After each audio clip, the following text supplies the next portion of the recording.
most biblical scholars think that the Gospel of Mark was the first Gospel to be written. As such, Mark's Gospel potentially gives us a glimpse into that period of time between the events concerning the life, ministry, death and resurrection of Jesus and the written Gospels themselves, a period of time in which the stories about Jesus were passed on orally. What I find fascinating is that the textual history of Mark's Gospel potentially provides us with some intriguing evidence about this process. Now, this might be the most complex video of mine so far, so strap yourselves in and let's see if we can do this. You may be aware that the ending of Mark's Gospel has a problem. Essentially, the earliest manuscripts of Mark end at chapter 16, verse 8. Some later manuscripts have endings. There's a short ending and a longer ending. And you can find these in your Bible, although there is usually some sort of explanation or caveat. These additional later endings are good evidence that the early Christians thought that a gospel that ends with, "and they said nothing to anyone for they were afraid," was not very satisfactory. However, more recently, a lot of people have come to think this abrupt ending was intentional, like a postmodern novel that puts the reader in the women's shoes, so you then imagine what you might do if you were in their situation. I don't think that's the case. I think that Mark's Gospel did continue beyond this point, but neither the short nor the long endings that we have are the original ending. Why do I think this? Well, there are a number of grammatical and narrative reasons.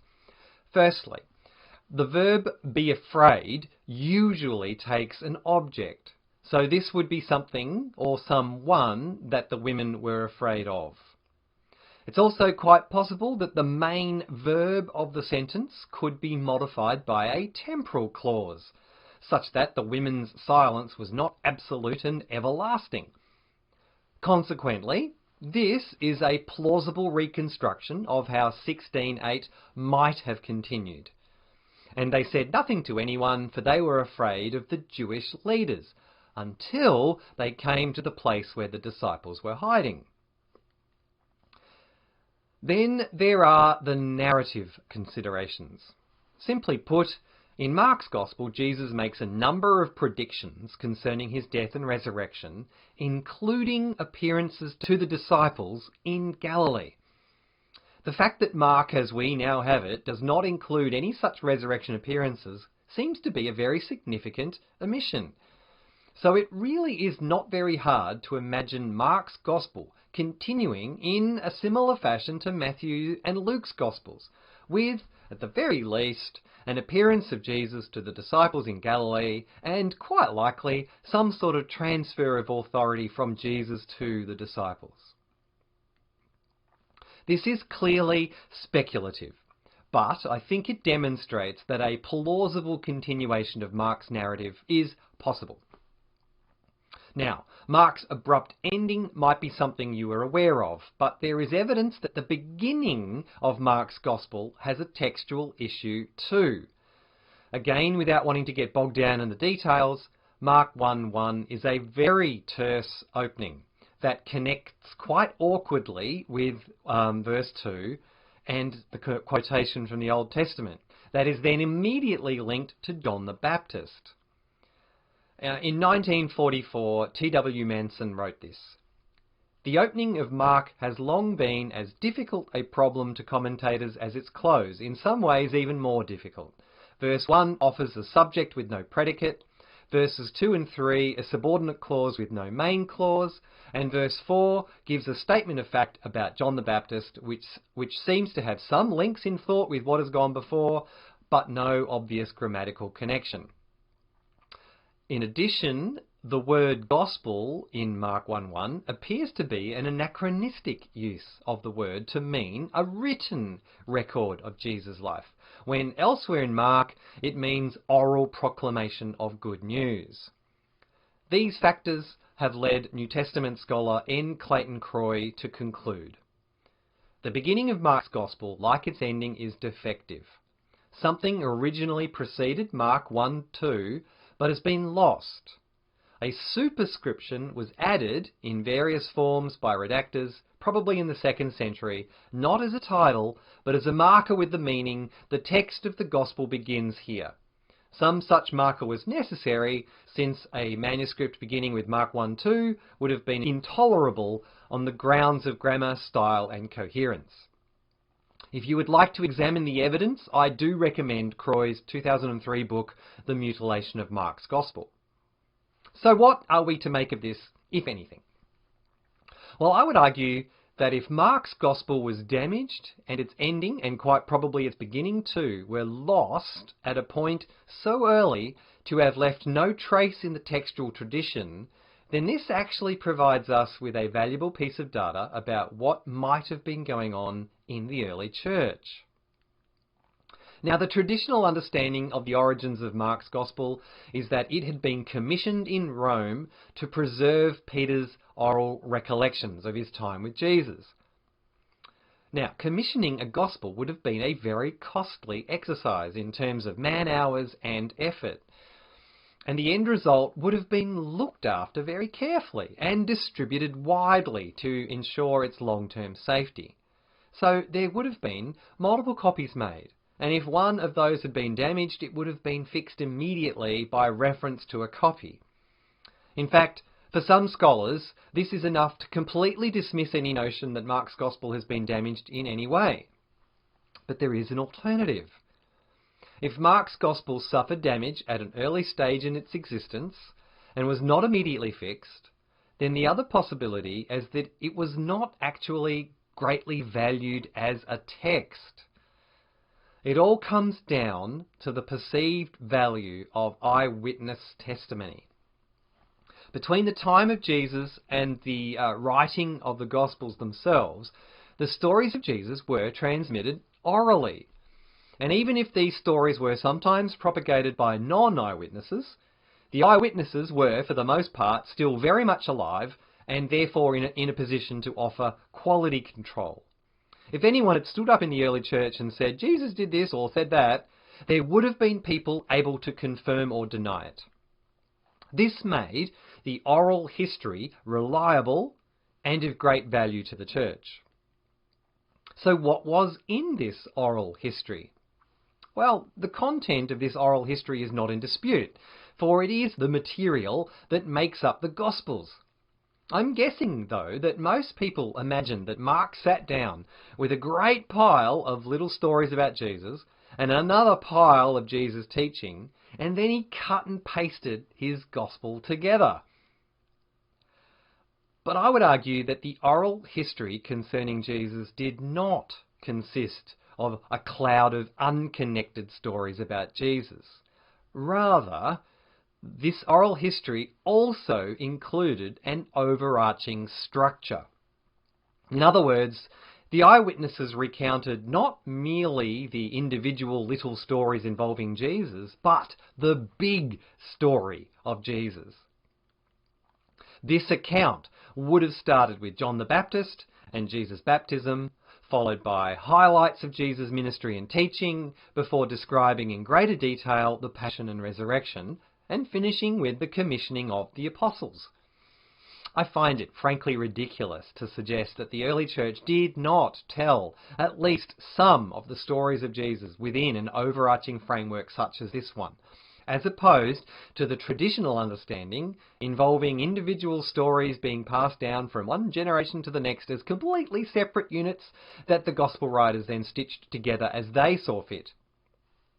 So, how does Mark's Gospel fit into this? Well, I would argue that Mark's Gospel is a snapshot of the oral history that was current in the time in the church at that time. Mark's Gospel, in other words, preserves the overarching gospel structure that was part and parcel of this oral history. Many scholars have noted that Mark's Gospel contains a number of decidedly oral tendencies. There's the use of triads, the use of the third person plural, an excessive employment of the historical present, There's a preference for direct speech and parenthetical clauses. Joanna Dewey also notes a number of oral composition techniques. The story consists of happenings that can be easily visualized and thus readily remembered. Teaching is not gathered into discourses according to topic, but rather embedded in short narratives, which is the way oral cultures remember teaching. Rather than linear plot development, the structure consists of repetitive patterns, series of 3 parallel episodes, concentric structures, and chiastic structures. From what we know of oral literature, there is no reason why it could not have been composed and transmitted in oral form. She's talking about Mark's Gospel as a whole. Now, in support of this proposal that the Gospel of Mark is a snapshot of an oral history that included an overarching narrative structure, I submit that valuable piece of data from before, that Mark's Gospel sustained damage but was not immediately repaired. As argued earlier, if the Gospel had been perceived to be valuable in and of itself, for example, if the Gospel had been commissioned by a church or an individual like Luke's Gospel, then surely it would have been duplicated and distributed before it came to be damaged. However, as far as the evidence that we have in the textual history, it was not. The best explanation for this is that the oral history of the eyewitnesses, still readily available in the church at that time, was seen as superior to Mark's written version. This would explain why Mark's Gospel was not immediately duplicated in full as soon as it was written down. It was not seen as replacing the oral history of the eyewitnesses. Later, though, at a time when more of the eyewitnesses were dying and their eyewitness testimony was becoming unavailable as a result, and when, as a consequence, the Gospels of Matthew and Luke were commissioned, written and circulated, Mark's Gospel was itself rescued, and only then was it copied and circulated, but only in its already damaged form. This suggestion that the oral history also included an overarching structure also helps with another vexing problem that scholars have concerning the Gospels, namely the Synoptic Problem. It has long been known that the first 3 Gospels have a high degree of similarity, especially in terms of the overarching structure of the story. For many scholars, this similarity of structure and the occurrence of close verbal parallels in many passages, especially, it should be noted, involving the words of Jesus, that it can only be explained by documentary means. That is, the theory goes, assuming Mark was written first, Matthew and Luke must have had access to Mark's Gospel, copying the essential structure and some of the wording, but then adding additional teaching and stories from other sources. But this approach is not needed if the oral history also included an overarching structure. Instead, when Matthew and Luke came to be written, the authors of these later Gospels did not follow Mark's Gospel. Indeed, they may not have even known of Mark's Gospel. But these Gospels, Matthew and Luke, are themselves later snapshots of the same oral history that Mark used, although from a time some years later. Matthew and Luke, in their attempts to preserve more of the eyewitness testimony that was in danger of being lost at that time, also incorporated additional oral material that was not part of the overarching Gospel structure, the so-called Q material. And they placed this additional material in different places in their respective Gospels. So this understanding of the oral history of the early church, that it also contained an overarching structure, is therefore enough to explain the similarities between the 3 synoptic Gospels. But it also helps to explain the differences too. The differences are actually something of a problem for any documentary explanation. If Matthew and Luke had Mark's Gospel in front of them, slavishly following Mark's narrative flow, it can be difficult to explain why they made certain changes to some of Mark's wording. But if the 3 Gospel writers were just recording the oral history, then this allows for them to use their own words, except when it came to the actual words of Jesus, which would have become far more fixed in the oral history. So it is not the least surprising that we do find Jesus' words very closely paralleled across the three synoptic gospels. Lastly, this approach also helps to explain why the early church retained all three synoptic gospels. That they made copies of all three, despite the fact that 95% of Mark's content can be found in Matthew and Luke, implies that Mark's gospel was recognised to be a unique instance of the oral history and therefore of value in and of itself. Well, we're left with one question. Why was Mark's gospel written down in the first place if it was not commissioned? Well, my suggestion is that it was an aide-de-memoire for someone who wanted to recount the story of Jesus orally, but whose memory was not quite up to the task. And this was the basis for my novel, The Rome Gospel, in which Mark, now living in Rome, copies down the account of Jesus as a minister of the word recounts it from memory. And so if you find this approach intriguing, please check out my novel. Well, it's been a wild ride. Hopefully you've made it through safely. For more details on Mark's Gospel, check out N. Clayton Croy's book, The Mutilation of Mark. I also highly recommend Richard Baucom's book, Jesus and the Eyewitnesses. For more on oral history, you can't go past an article by Kenneth E. Bailey, which is now available freely online. And then finally, I wrote an article that covers all of what I've said in this video. So if you'd rather read a peer-reviewed journal article instead of a historical novel, you'll find it in Evangelical Quarterly. Links to these and other quoted sources in the notes below.